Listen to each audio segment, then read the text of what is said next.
Who is this artist that we think we know, but it's a little deceiving on these records here? Well, some people might have heard of him. Robert Marley, known as Bob Marley. I think we've heard of him. Yeah, Yes, I think so, yes. That sounds familiar.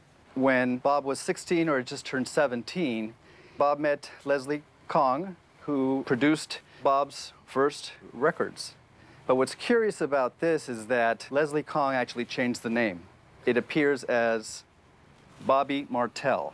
It's the only time that that ever happened, because after that, the Wailers were able to secure a recording deal, as I understand, and never looked back, but he kept his name. Ultra, ultra, ultra rare. What can you tell me about this particular item? So what we have here is Judge Not, probably from '63, soon to be followed by One Cup of Coffee, which is the same song as this one. These are the two tracks that Bob recorded when he was 16 or 17. Very young. If you don't mind, this has no markings on it. What is this? That one is for the collectors out there. It's Simmer Down, which is a #1 hit for the Wailers. And it was released on different colored vinyl. Once I discovered reggae and found a passion for the music and started digging a little deeper, I started reading how in the early '60s, local DJs would have these parties, and the local studio owners would pass out what are called blank pre-release singles to generate excitement about a new release, a new artist. And the reason it's blank is that the DJs were very protective of what they had, and so they wanted to surprise the crowd, and they would spring this on them. The crowd would hopefully go nuts, and that would turn into sales once it was officially released. If it flopped at these parties, you know, we would never have heard about it ever again. Exactly. Well, thank goodness Bobby Martell didn't flop, and now we have Bob Marley's music legacy, which is extraordinary. I know what a total vinyl head you are. What are we really looking at here?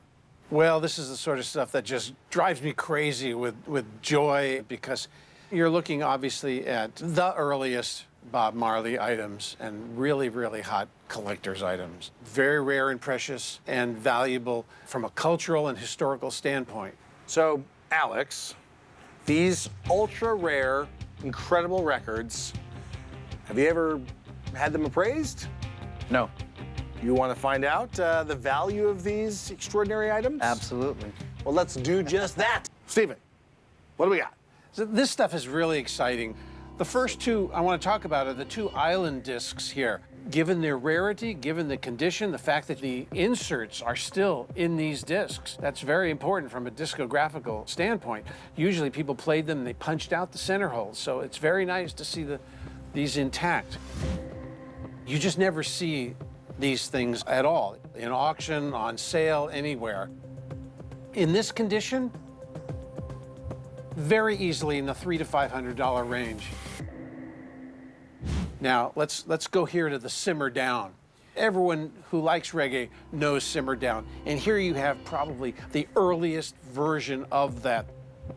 So even though obviously this is well worn, I don't know exactly what it sounds like. If it sounds really good and bright, then that's going to help the valuation. When we're talking about records this rare, and also records from Jamaica, they were played. People love this music, and so condition is of less importance when it comes to valuation, because you can't find them in any condition. But I would have to say it's still in the $300 to $500 range, maybe even more, okay? Excellent. That's fantastic. And here, with this Beverly's Records release, this is a very small Jamaica label, and strangely enough, it's credited to Bobby Martell, who's Bob Marley. So no wonder it's rare and precious, because it happens to be just about the earliest recording by Bob Marley that's in existence. Given its rarity in even this condition, which probably is the best condition we're ever going to find this record, in a competitive auction, I can't see it going under $1,000. It could even double that, $2,000 or $3,000, because you just never see it. Wow. It's impossible to find. I don't believe I'm looking at it right now, in fact. Congratulations. Wow. Is this what you wanted to hear? It's more than what I was expecting to hear, so yeah.